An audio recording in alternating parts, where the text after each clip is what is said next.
Dans cette vidéo, il s'agit de la montée des Habsbourg et de leur rôle important dans l'histoire européenne. Je t'explique comment les Habsbourg ont construit un immense empire grâce à une politique matrimoniale habile, des conflits guerriers et une gouvernance intelligente, et comment ils l'ont marqué pendant des siècles.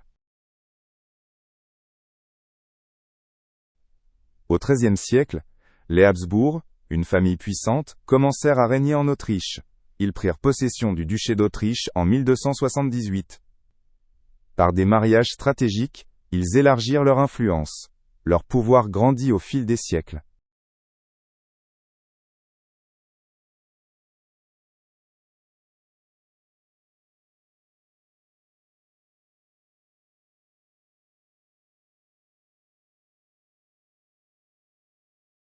Les Habsbourg utilisèrent les mariages pour agrandir leur royaume. Un proverbe disait « Les autres font la guerre, toi, Autriche, épouse ». Ainsi des territoires comme la Bohême et la Hongrie s'ajoutèrent à leur empire. Cette stratégie fit d'eux une grande puissance.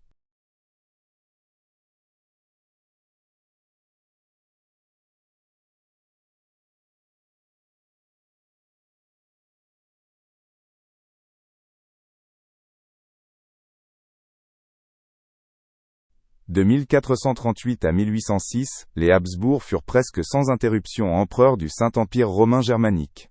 Cet empire comprenait de nombreux territoires allemands et d'Europe centrale. L'Autriche était le centre de leur pouvoir. Les Habsbourg marquèrent l'Europe.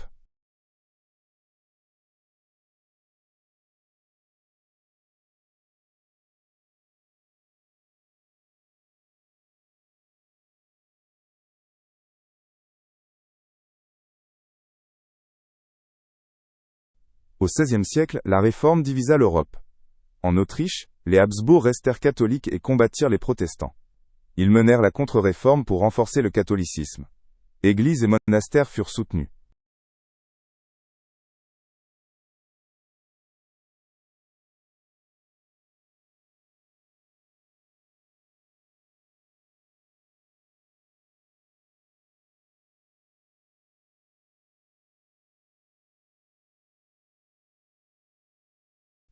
De 1618 à 1648, la guerre de 30 ans fit rage, un combat religieux et politique. L'Autriche, dirigée par les Habsbourg, fut fortement impliquée. La guerre dévasta l'Europe, mais l'Autriche resta une grande puissance. La paix de Westphalie mit fin au conflit.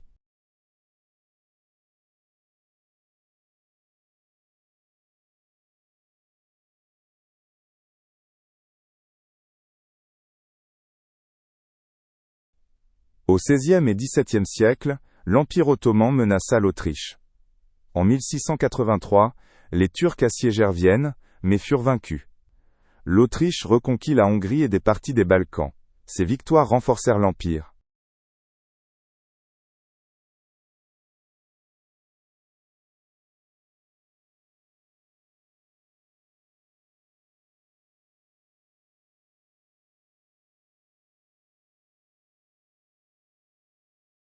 De 1740 à 1780, Marie-Thérèse régna comme archiduchesse. Elle fut la première femme à la tête des Habsbourg. Elle introduisit des réformes, comme de meilleures écoles, et une armée modernisée. Son influence marqua durablement l'Empire.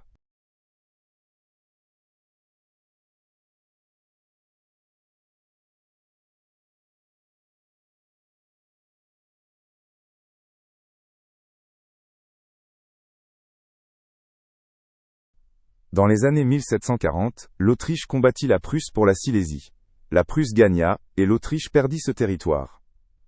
Ce conflit montra que la Prusse était une nouvelle puissance. Marie-Thérèse dut réorganiser son empire.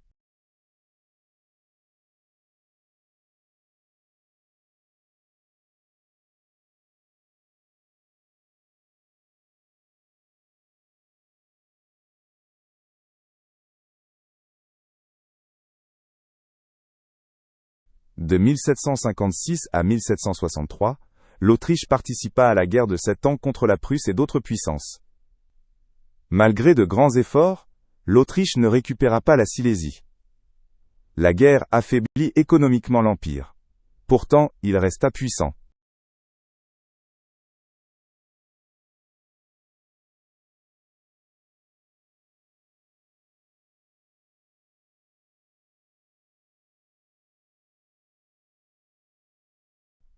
Joseph II, fils de Marie-Thérèse, régna de 1780 à 1790. Il introduisit de nombreuses réformes, comme l'abolition du servage. Ses idées étaient inspirées par les Lumières, mais beaucoup de réformes rencontrèrent de la résistance.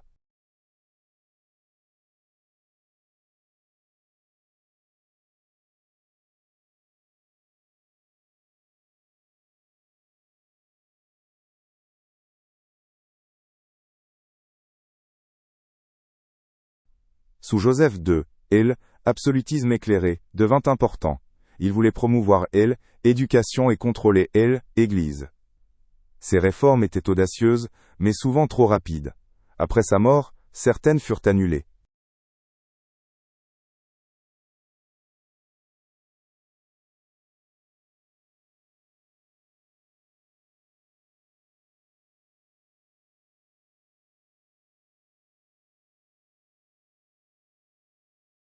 En 1789 commença la Révolution française. L'Autriche craignait les idées révolutionnaires et combattit la France. Les Habsbourg voulaient protéger la monarchie en Europe. Ce conflit donna lieu à de longues guerres.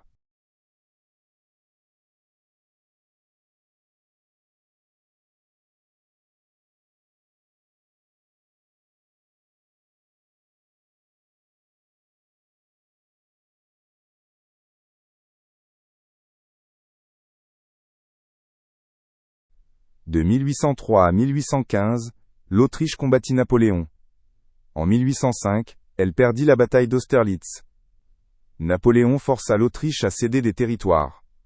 Le Saint-Empire romain germanique fut dissous en 1806.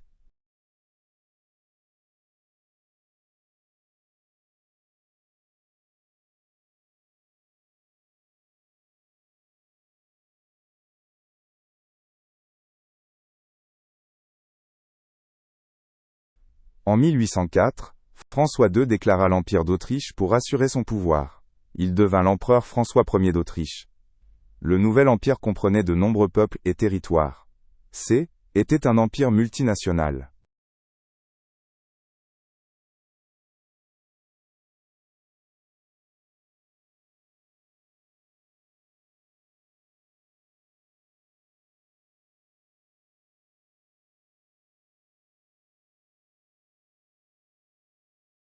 En 1815, les guerres napoléoniennes prirent fin. Le Congrès de Vienne, dirigé par le chancelier autrichien Metternich, établit un nouvel ordre en Europe. L'Autriche redevint une grande puissance. La Confédération germanique fut fondée.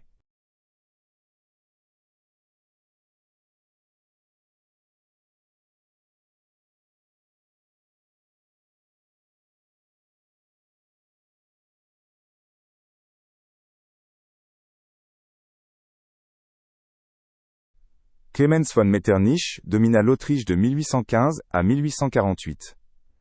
Il voulait empêcher les révolutions et renforcer la monarchie. La liberté de la presse et les partis politiques furent réprimés. Sa politique apporta stabilité, mais aussi mécontentement.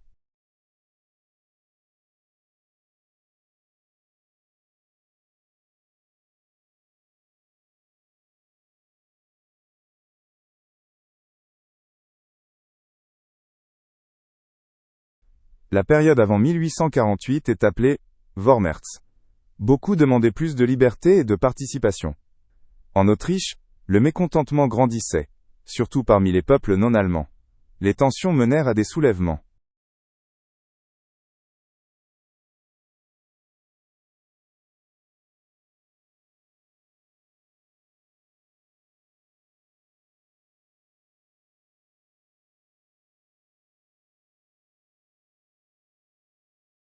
En 1848, des révolutions éclatèrent en Europe, aussi en Autriche. À Vienne et dans d'autres villes, les gens réclamaient démocratie et droit. L'empereur Ferdinand Ier dut promettre des réformes. Mais la révolution fut réprimée.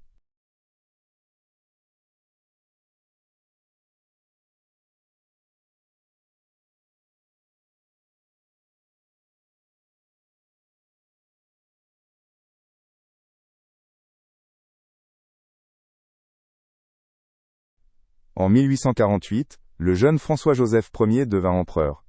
Il régna jusqu'en 1916 et guida l'Autriche dans des temps difficiles. Il rétablit l'ordre ancien, mais dut ensuite faire des compromis. Sa longue vie marqua l'Empire.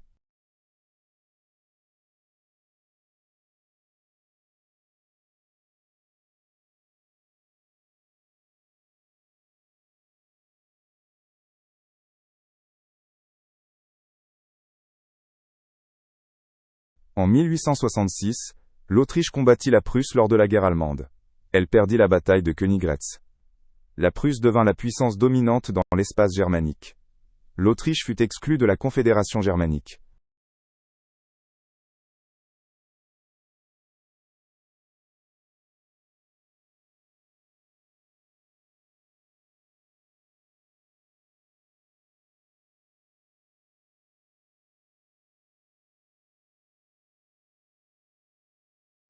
En 1867, l'Autriche conclut le compromis avec la Hongrie.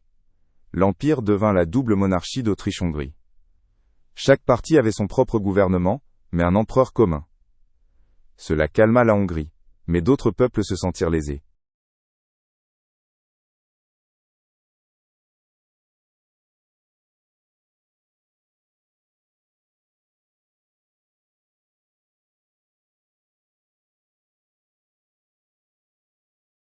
L'Autriche-Hongrie était un État avec de nombreuses nationalités, comme les Tchèques, Polonais et Croates. Chaque groupe voulait plus de droits, ou l'indépendance. Ces tensions affaiblirent l'Empire. Le gouvernement eut du mal à satisfaire tout le monde.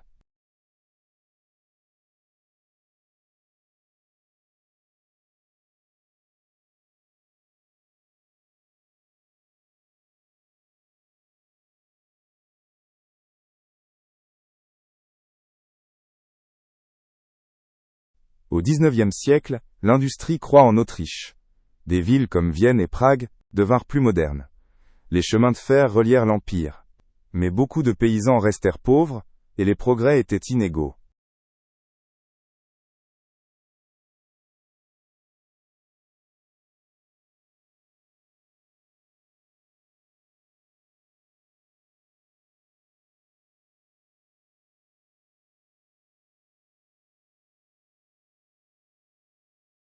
À la fin du XIXe siècle, la culture fleurit à Vienne. Des compositeurs comme Johann Strauss et des artistes comme Gustav Klimt rendirent la ville célèbre. Les cafés et théâtres étaient des centres de vie. La culture attira beaucoup de monde.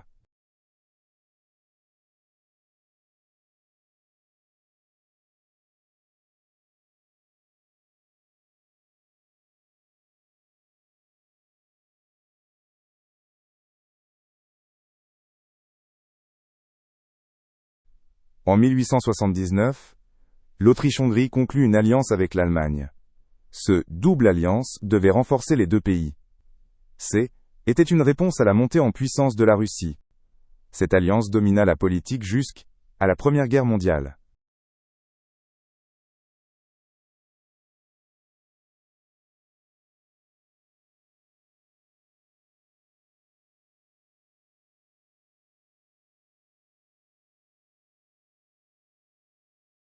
En 1908, l'Autriche-Hongrie annexa la Bosnie-Herzégovine.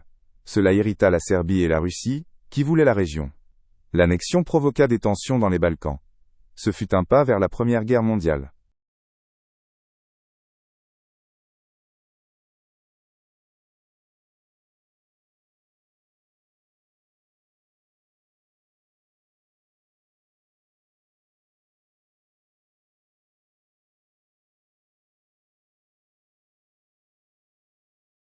En 1914, la Première Guerre mondiale commença après l'assassinat de l'archiduc François Ferdinand.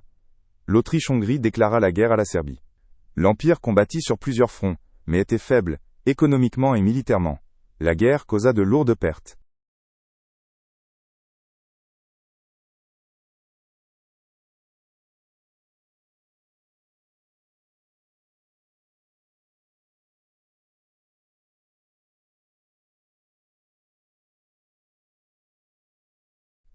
En 1918, l'Autriche-Hongrie perdit la guerre. L'Empire se divisa en plusieurs nouveaux États, comme la Tchécoslovaquie et la Yougoslavie. L'empereur Charles Ier dut abdiquer. L'Autriche devint une petite république.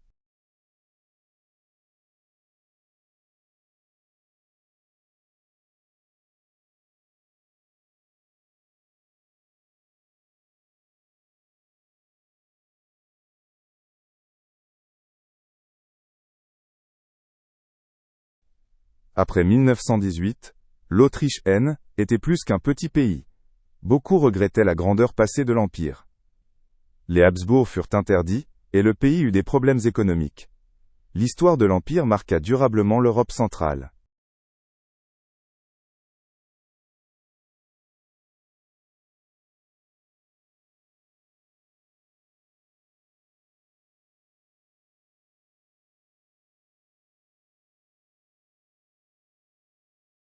Les Habsbourg laissèrent un héritage de culture, architecture et administration. Des villes comme Vienne et Budapest témoignent de leur pouvoir. Mais leur empire multinational ne réussit pas à unir toutes les nationalités. Leur influence reste visible en Europe.